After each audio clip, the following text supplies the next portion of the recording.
تو ہم نے اولاد کا حصہ پڑھا تھا، بیٹے بیٹیوں کا حصہ کہ وہ اسبا ہوتے ہیں اگر اکٹھے ہوں تو.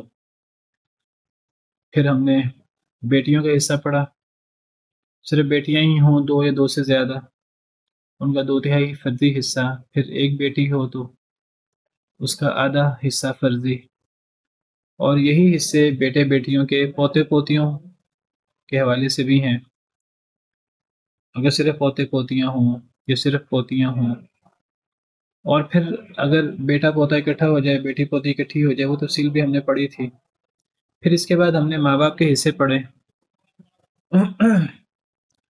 ماں باپ کے حصے بھی پڑھے، باپ کے حصے، ماں کے حصے فرضی، ماں کی حالتیں. باپ کی اصل میں ایک ہی فرضی حالت تھی، ایک اسبی حالت تھی.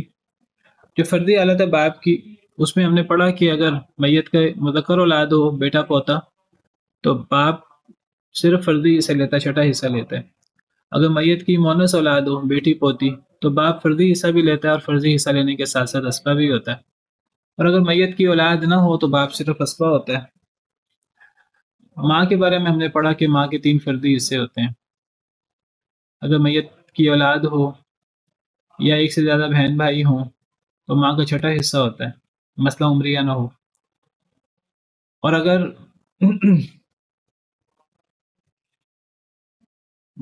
میت کی اولاد ہو، ایک سے زیادہ بہن بھائی ہوں، مسئلہ عمریہ نہ ہو، تو پھر ماں کا تیسرا حصہ ہوتا ہے، فرضی حصہ. اور اگر مسئلہ عمریہ ہو، شوہر ماں باپ، بیوی ماں باپ، تو اس وقت ماں شوہر کی بیوی کو دینے کے بعد جو باقی مال ہوتا ہے اس کا ثلث دیتی ہے، ثلث الباقی. یہ تفصیلات ہم پڑھ چکے ہیں. اور پھر دادا جد سے ہی اس کی تفصیلات ہم پڑھ چکے ہیں. باپ کے قائم مقام ہوتا ہے. اور دادی کے بارے میں ہم پڑھ چکے ہیں. دادی پوری طرح، دادی ہو یا نانی، وہ ماں کے قائم مقام نہیں ہوتی، وہ صرف چھٹا حصہ لیتی ہے فرضی، اور اس کی تفصیلات وغیرہ ہم پڑھ چکے ہیں. میرے خیال میں آخری لیکچر میں ہم نے پڑھا تھا کہ اگر ایک دادی یا نانی، اگر زیادہ جدات ہوں، ایک کے رشتے زیادہ ہیں، ایک کا رشتہ ایک ہے، جدد و قرابتین، اس کے بارے میں ہم نے تفصیل پڑھی تھی کہ اگر دو جدات ہیں، ایک جدہ کا ایک رشتہ ہے، ایک جدہ کے 2 رشتے ہیں، تو کیا انہیں برابر حصہ ملے گا؟ اگر ایک سے زیادہ جدات ہوں تو وہ چھٹے حصے میں شریک ہو جاتی ہیں. تو اگر ایک جدہ کے ایک ہی قرابت ہے میت سے، ایک جدہ کی 2 قرابتیں ہیں، تو کیا اب انہیں چھٹا حصہ برابر دیا جائے گا یا قرابت کے مطابق حصہ ملے گا؟ میرے خیال میں آخری لیکچر میں ہم نے یہ موضوع پڑھا تھا. تو اولاد کے حصے مکمل ہو گئے، ماں باپ کے حصے، جدات وغیرہ کے حصے مکمل ہو گئے. تو یہ دونوں حصے بیان کر کے اولاد کے حصے، تفصیل ان کی، ماں باپ کے حصے، فروع کے حصے اور اصول کے حصے اور ان کی تفصیل بیان کر کے اللہ فرماتے ہیں من بعد وصیۃ یوصی بها او دین. من بعد وصیۃ یوصی بها او دین، اس کا تعلق کس کے ساتھ ہے؟ ماں باپ کے حصے کے ساتھ یا اولاد کے حصے کے ساتھ؟ کس کے ساتھ ہے؟ دونوں کے حصوں کے ساتھ ہے. یعنی اولاد کے حصے جتنی تفصیل پڑھی ہم نے، بیٹے بیٹی کے پوتے پوتیوں کے حصے ہوں یا باپ دادا کے حصے ہوں، ماں جدات وغیرہ کے حصے ہوں، یہ سارے حصے فرضی حصے ہوں یا اسبی حصے ہوں، یہ ساری تفصیلات حصوں کی، یہ ساری تقسیم یہ 2 چیزوں کے بعد ہوگی. کون سی 2 چیزیں؟ ایک وصیت، جو مرنے والا وصیت کر کے جائے، یا پھر قرض، اس نے جو قرض لیا ہے وہ قرض ادا کرنے کے بعد. کیا مطلب ہے اس کا؟ کون بتائے گا آپ میں سے؟ ہم اس کو پڑھ چکے ہیں پہلے تفصیل سے.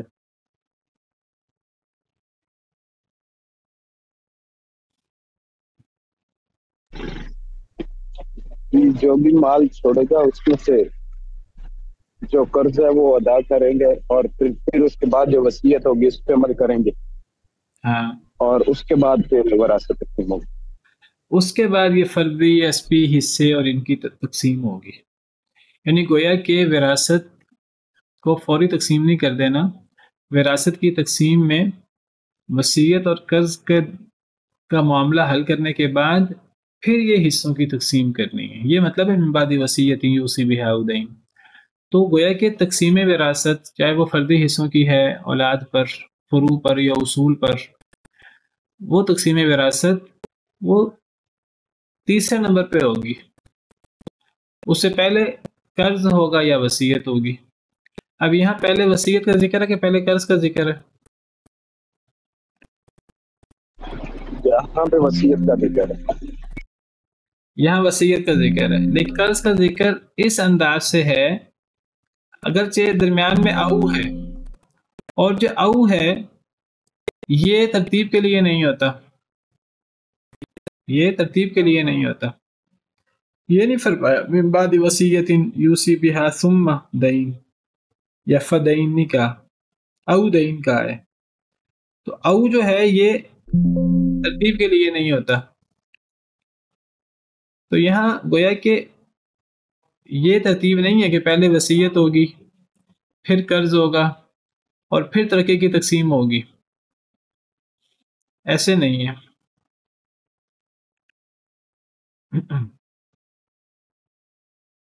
تو یہاں کیا ترتیب ہوگی؟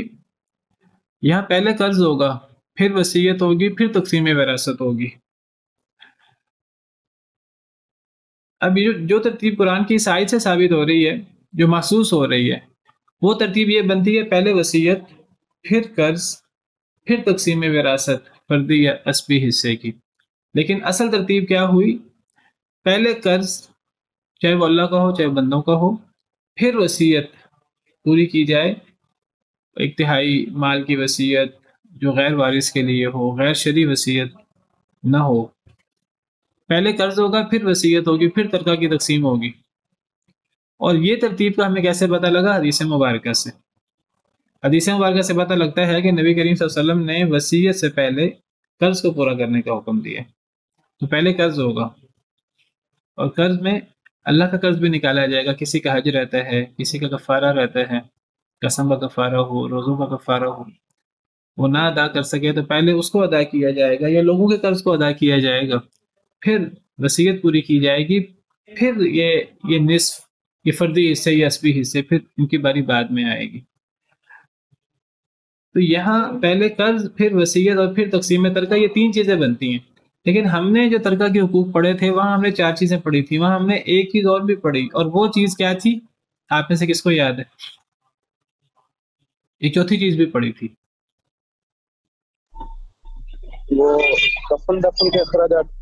کفن دفن، اور وہ سب سے پہلے ہے، وہ اصل میں گویا کہ قرض کے اوپر ہی وہ قیاس ہے، وہ سب سے بڑا قرض ہے کسی انسان کے جسم کا، کہ سب سے پہلے اس جسم کو دفنایا جائے عزت و احترام کے ساتھ، جنازہ پڑھ کے، تو سب سے پہلے کفن دفن ہے، پھر قرض ہے، پھر وصیت ہے، اور پھر ترکہ کی تقسیم ہوگی۔ اس کے بعد اللہ تعالیٰ فرماتے ہیں آباؤکم و ابناؤکم لا تدرون ایہم اقرب لکم نفعا فریضۃ من اللہ ان اللہ کان علیما حکیما۔ تمہارے باپ ہوں یا تمہارے بیٹے، تمہارے باپ اور تمہارے بیٹے، لا تدرون تم نہیں جانتے، ایہم اقرب لکم نفعا ان میں سے زیادہ قریب کون ہے تمہارے لیے نفع کے اعتبار سے، فریضۃ من اللہ تو فرض کر دیا گیا ہے اللہ کی طرف سے، اللہ کی طرف سے مقرر کردہ حصے ہیں۔ ان اللہ کان علیما حکیما، بے شک اللہ تعالیٰ ہیں بہت جاننے والے، بہت حکمت والے۔ تو یہاں اللہ تعالیٰ نے وراثت کے احکام کی تفصیل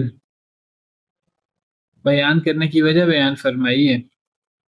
اللہ فرماتے ہیں کہ اللہ نے وراثت کے احکام کی تفصیل خود کیوں بیان کر دی، تمہارے اجتہاد پر کیوں نہیں چھوڑا، ایک ایک تفصیل اللہ نے موٹی موٹی قرآن میں بیان فرما دی،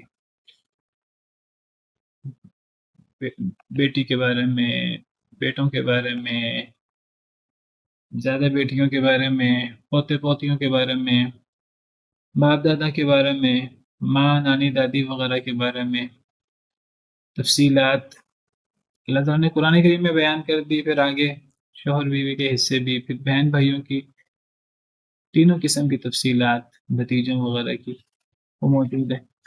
تو اللہ نے یہ تقسیم کیوں کی؟ اللہ نے یہ تقسیم اس لیے کی کہ اللہ فرماتے ہیں کہ تمہارے باپ ہوں اور تمہارے بیٹے ہوں، تم نہیں جانتے کہ ان میں سے زیادہ قریب کون ہے تمہارے لیے نفع کے اعتبار سے۔ انسان کے لیے کبھی ماں باپ زیادہ فائدہ مند ہوتے ہیں، کبھی اولاد زیادہ فائدہ مند ہوتی ہے۔ تو کب ماں باپ زیادہ فائدہ مند ہیں، کب اولاد زیادہ فائدہ مند ہے، تو کئی دفعہ انسان سے یہ فیصلہ نہیں ہو پاتا۔ تو اللہ فرماتے ہیں ہم نے فیصلہ کر دیا۔ اب اللہ نے ماں باپ کو بھی حصہ دیا ہے، اولاد کو بھی حصہ دیا ہے، ماں باپ کی اپنی تفصیل رکھی ہے، اولاد کی اپنی تفصیل رکھی ہے۔ تو اب اللہ کے یہ جو فیصلے ہیں، یہ جو اللہ کے احکامات ہیں، یہ بہت علم اور حکمت پر مبنی ہیں۔ ان کے اندر بڑی گہرائی اور بڑی حکمت ہے ان کے اندر، یہ علم اور حکمت پر مبنی ہے۔ اگر کسی کو اللہ کے ان احکامات کی تفصیل سمجھ نہیں آتی تو یہ اس کی عقل کا قصور ہے، اس کی کم علمی کا قصور ہے، ورنہ اللہ کے ان احکامات کے پیچھے علم اور حکمت موجود ہے۔ اس لیے اس آیت کے آخر میں ہے ان اللہ کان علیما حکیما، بے شک اللہ تعالیٰ ہیں بہت علم والے، بہت حکمت والے۔ تو تم فیصلہ نہیں کر سکتے کہ تمہارے لیے تمہارے باپ زیادہ فائدہ مند ہیں کہ تمہارے بیٹے زیادہ فائدہ مند ہیں نفع کے اعتبار سے۔ تو پتہ لگا کہ وراثت کی اصل بنیاد ہے کہ کون زیادہ قریبی ہے، کون زیادہ فائدہ پہنچاتا ہے مرنے والے کو۔ جس نے زیادہ فائدہ پہنچایا تو اس کو وراثت میں زیادہ بڑا حصہ ملنا چاہیے۔ تو رشتہ دار مرنے والے کو زیادہ فائدہ پہنچاتے ہیں، تو مرنے والے سے وراثت کا بڑا استحقاق بھی رشتہ داروں کو ہوگا، اقربیت بنیاد ہوگی۔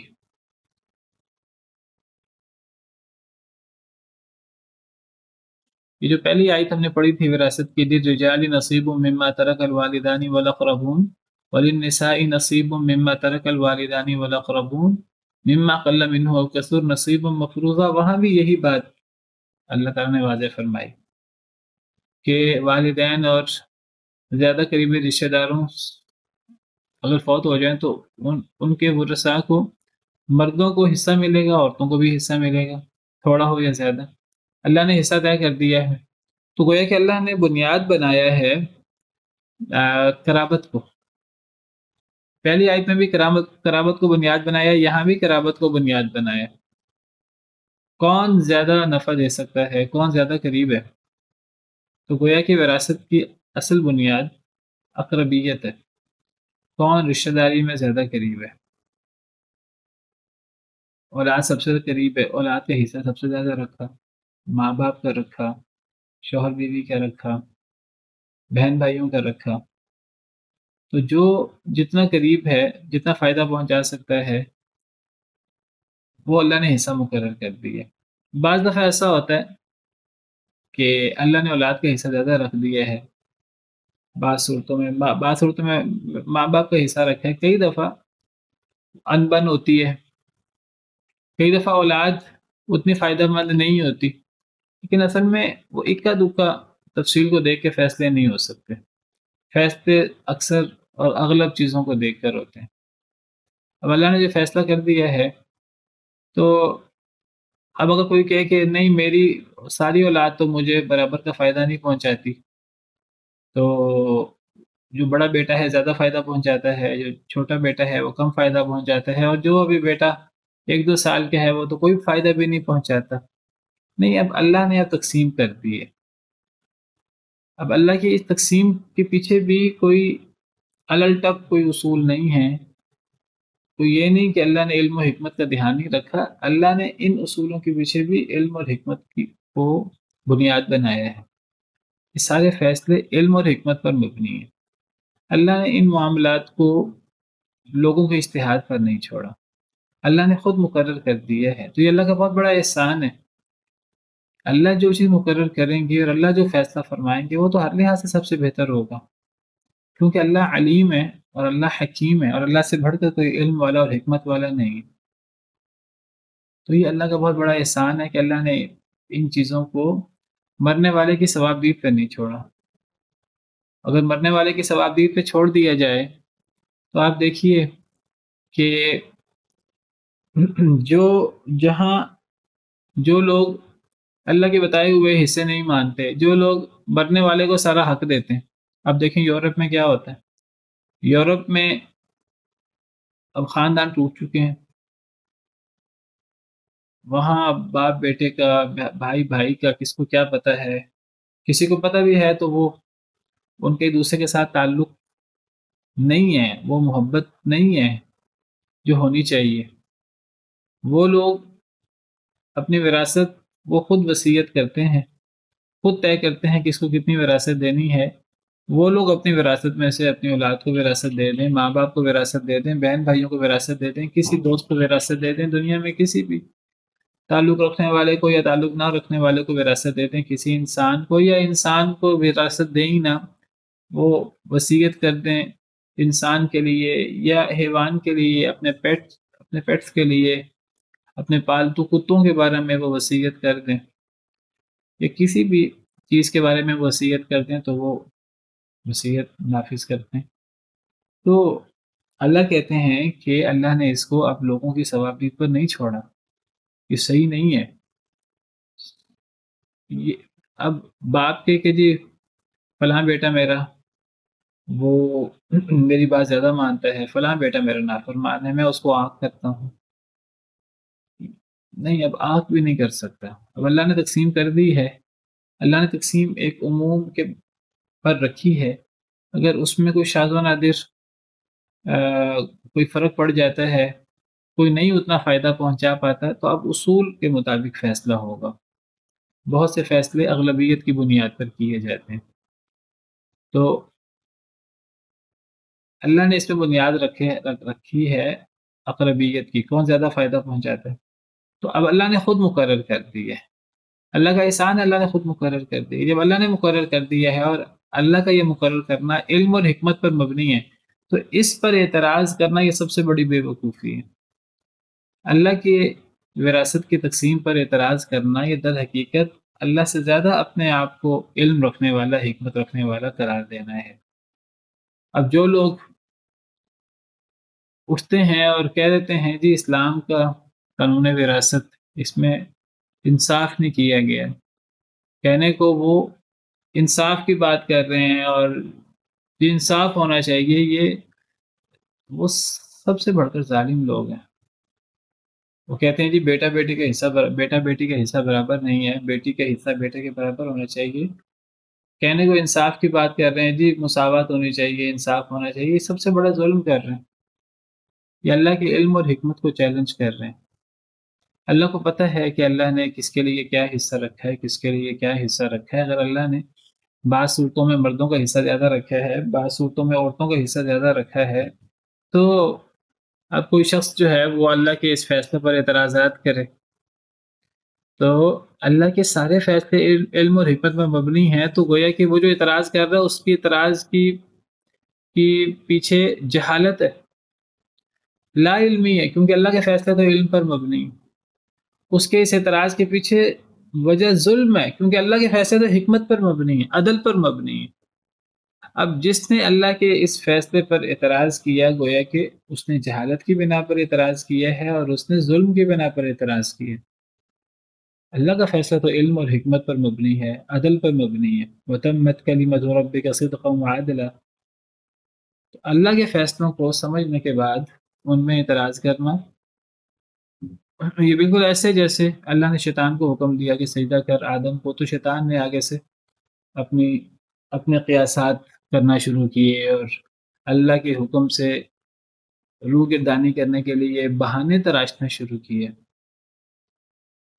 اسے پتہ تھا کہ یہ میرے بہانے ہیں، وہ اصل میں اللہ کا حکم نہیں ماننا چاہتا تھا، وہ اپنا سر نہیں جھکانا چاہتا تھا، وہ انسان کی فضیلت کو تسلیم نہیں کرنا چاہتا تھا، اگرچہ اللہ نے حکم دیا تھا۔ تو یہ جو بندہ بھی یہ وراثت کا معاملہ ہو، گواہی کا معاملہ ہو، اسلامی حدود کا معاملہ ہو، دیگر اللہ رسول کے فیصلے ہوں، جو شخص اللہ رسول کے ان فیصلوں کو نہ مانے، ان پر اعتراض کرے، وہ ایسے ہی جیسے کہ شیطان نے اللہ کے حکم کو نہ مانا اور اس پر اپنے عقل کے گھوڑے دوڑائے، اور وہ ابا واستکبر وکان من الکافرین، اس نے انکار کیا اور تکبر کیا اور وہ کافروں میں سے ہو گیا۔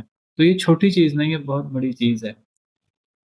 وراثت پر اعتراض کرنا، اللہ کے بنائے ہوئے قانون پر اعتراض کرنا، نبی صلی اللہ علیہ وسلم کے فیصلوں پر اعتراض کرنا، اور میں پہلے بتا چکا ہوں کہ یہ کہنا کہ وراثت میں علی الاطلاق مردوں کو زیادہ حصہ دیا گیا ہے، عورتوں کو کم حصہ دیا گیا ہے، یہ علی الاطلاق ہے ہی نہیں۔ بعض جگہوں پر ایسا ہوتا ہے کہ مردوں کا حصہ زیادہ ہو جاتا ہے، بعض جگہوں پر عورتوں کا حصہ بھی زیادہ ہو جاتا ہے۔ تو بہرحال یہ آیت بہت غور طلب ہے۔ اللہ نے یہ سارے فیصلے الٹپ نہیں کیے کہ بس اللہ نے فیصلے کر دیے ہیں اور اس فیصلوں کے پیچھے کوئی علم حکمت نہیں ہے، نہیں، ایک ایک فیصلہ علم اور حکمت پر مبنی ہے، اللہ نے خود مقرر کیا ہے، اور اللہ نے یہ علم اور حکمت کی بنا پر مقرر کیا ہے۔ جو اس میں اعتراض کرے گا وہ اللہ کے علم اور حکمت پر اعتراض کرے گا، وَلِيَعْوذُ بِاللَّہ۔ بہت اہم بات ہے، ہمیں اس کو ہمیشہ مد نظر رکھنا چاہیے۔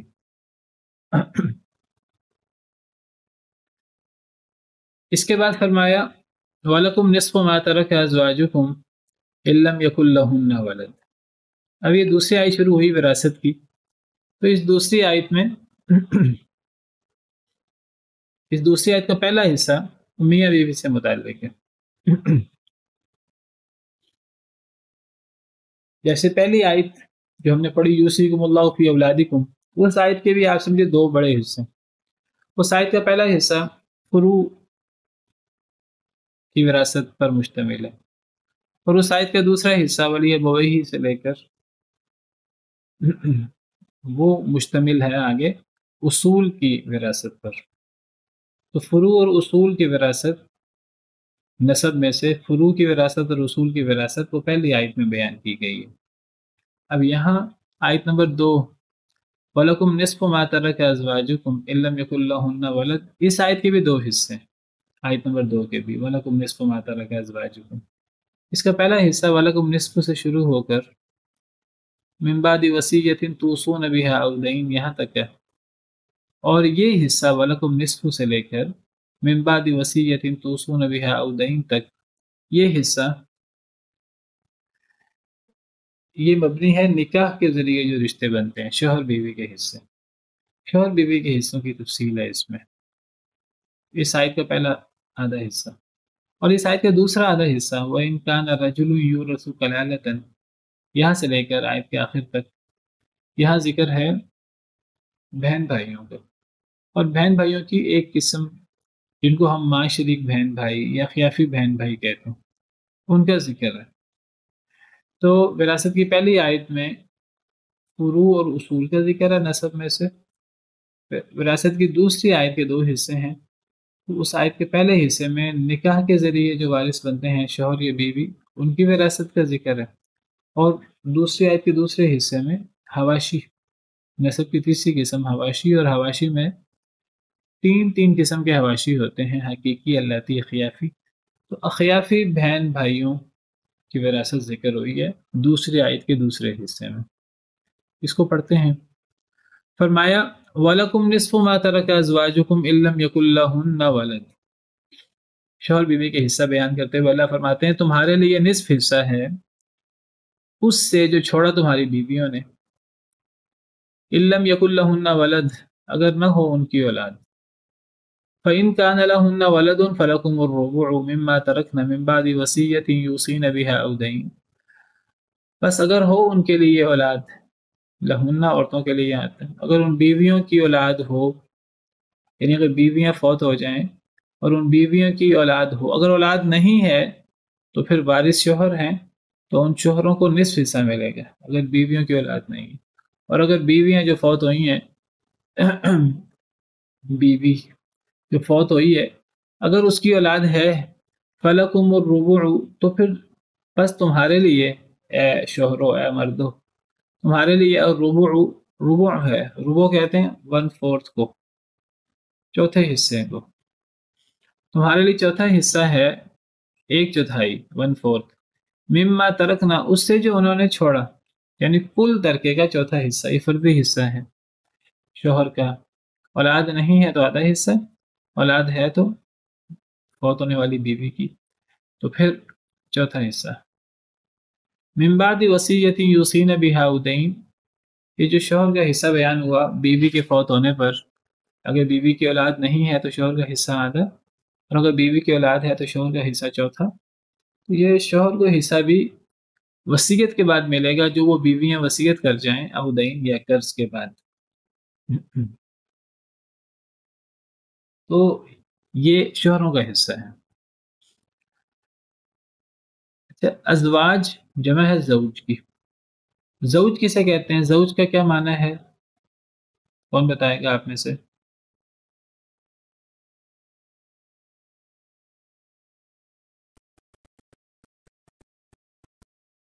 جوگا سر جوڑے کو کہتا ہے نا زوج۔ زوج ہمیشہ جوڑے کو نہیں کہتے، زوج کا مطلب جوڑا، زوج میاں بیوی دونوں کو بھی کہتے ہیں، اور زوج کے اور معنی بھی ہے۔ کیا کیا معنی ہیں زوج کے؟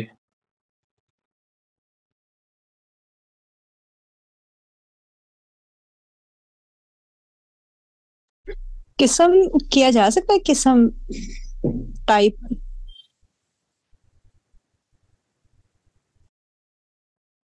زوج کے آپ کہہ لیں 3 معنی ہیں۔ جی، ایک معنی ہے کوئی قسم،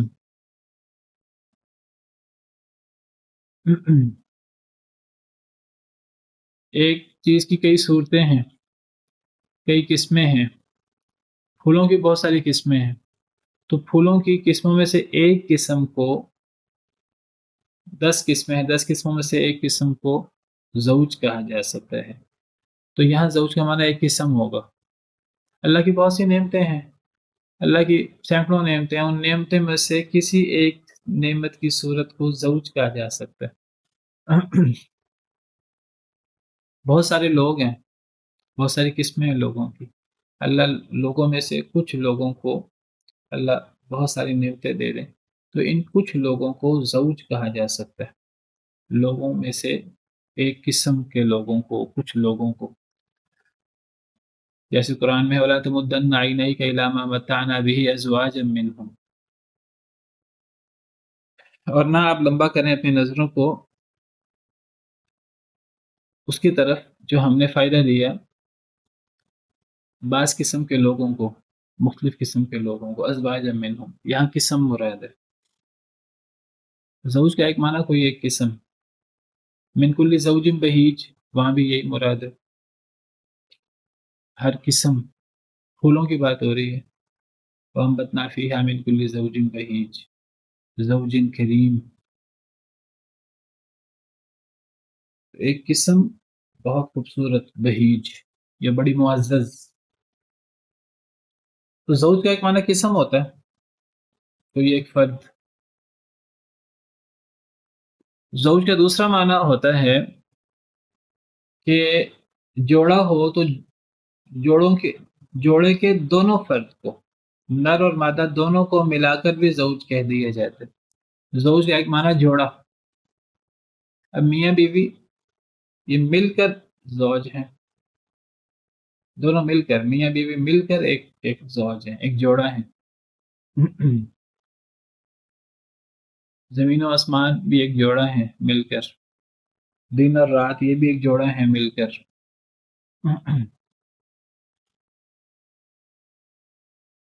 تو یہ زوج کا دوسرا معنی ہے، اور زوج کا تیسرا معنی کیا ہے، کون بتائے گا آپ میں سے؟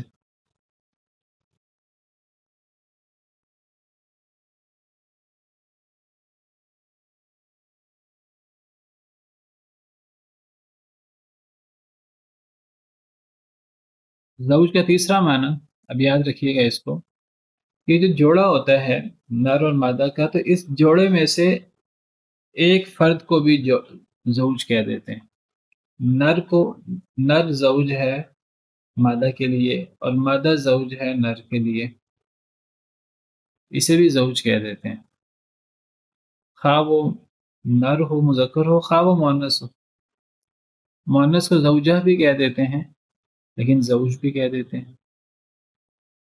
تو زوج کا اطلاق شوہر پر بھی ہوتا ہے، اور زوج کا بیوی کے لیے زوج شوہر ہے اور شوہر کے لیے زوج بیوی ہے. تو زوج کے 3 معنی ہوئے، 3 اطلاقات ہوئے. زوج کا ایک معنی نر اور مادہ دونوں مل کر ایک جوڑا، اس کو بھی ایک زوج کہتے ہیں. زوج کا دوسرا معنی نر اور مادہ، یہ ایک معنی یعنی جوڑے کو بھی زوج کہتے ہیں، اور نر اور مادہ کو 2 جوڑے بھی کہہ سکتے ہیں. ایک جوڑے کو، ایک نر اور مادہ کو زوج بھی کہہ سکتے ہیں، ایک جوڑا ہے یہ، یہاں زوج جوڑے کے معنی میں ہوگا. اور ایک ایک مرد اور عورت کو میاں بیوی ہیں تو انہیں زوجین بھی کہہ دیتے ہیں. کہتے ہیں نا زوجین. زوجین سے کیا مراد لیتے ہیں ہم؟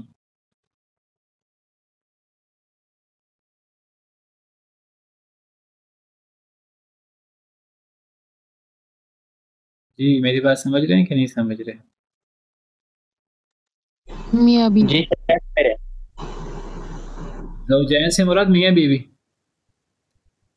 اب زوجین 2 زوج تسنیہ ہے نا، زوجان یا زوجین. یہاں زوج سے مراد کیا ہوگا؟ یعنی نر پر الگ زوج کا اطلاق ہو رہا ہے اور بیوی پر الگ زوج کا اطلاق ہو رہا ہے. تو سپاؤس جس کو ہم انگلش میں کہتے ہیں نا، سپاؤس، تو سپاؤس کو بھی زوج کہہ دیتے ہیں.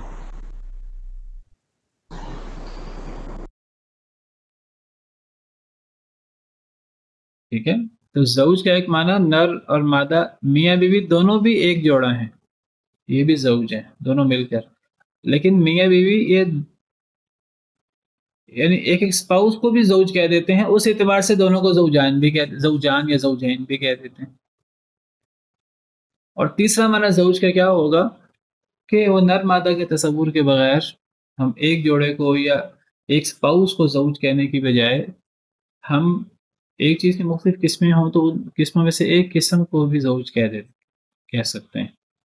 یہ 3 معنی ہوئے. یہ 3 معنی آپ کو یاد رہیں گے؟ جی جی سر. سر. اب یہاں وَلَكُمْ نِصْفُ مَا تَرَكَ أَزْوَاجُكُمْ، یہاں ازواج جمع ہے زوج کی، تو یہاں زوج سے جس کی جمع ازواج ہے اس سے کیا مراد ہوگا؟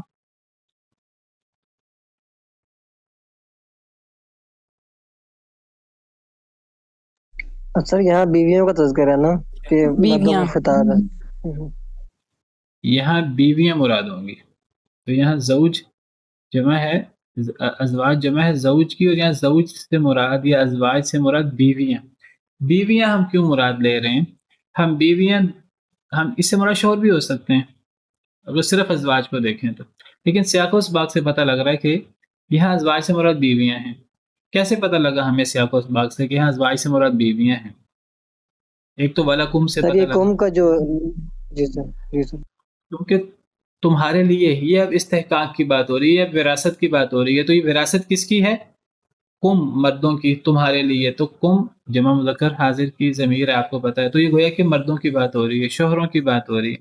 جب شوہروں کی بات ہو رہی ہے اور شوہروں کے حصے کی بات ہو رہی ہے، تو اب جب شوہروں کے بالمقابل زوج آئے گا تو زوج سے مراد یہاں سپاؤس یعنی بیوی. تو زوج سے مراد بیوی ہوئی اور ازواج بیویاں. ایک تو وَلَكُمْ سے پتہ لگا تمہارے لیے، یعنی اے شوہرو، یا ایھا الازواج، یعنی اے شوہرو تمہارے لیے نصف حصہ ہے جو چھوڑ کے فوت ہوں. ترکہ کی تفصیل میں پہلے بیان کر چکا ہوں. ترکہ سے مراد ہے چھوڑ کر فوت ہونا. جو چھوڑ کر فوت ہو جائیں، ازواجکم تمہاری بیویاں. ایک تو پتہ لگا وَلَكُمْ سے کہ یہاں ازواج سے مراد بیویاں ہیں، اور کس سے پتہ لگا؟ اِلَّمْ يَكُنْ لَهُنَّ ولد سے پتہ لگا کہ یہاں بیویاں مراد ہے. کیسے پتہ لگا اِلَّمْ يَكُنْ لَهُنَّ ولد سے؟ ہننا سے، ہننا مونس کی ضمیر ہے. لہن یہ مونس کی ضمیر ہے، جمع مونس کی، جمع مونس غائب. تو پتہ لگا کہ ازواجکم سے مراد عورتیں ہیں. تو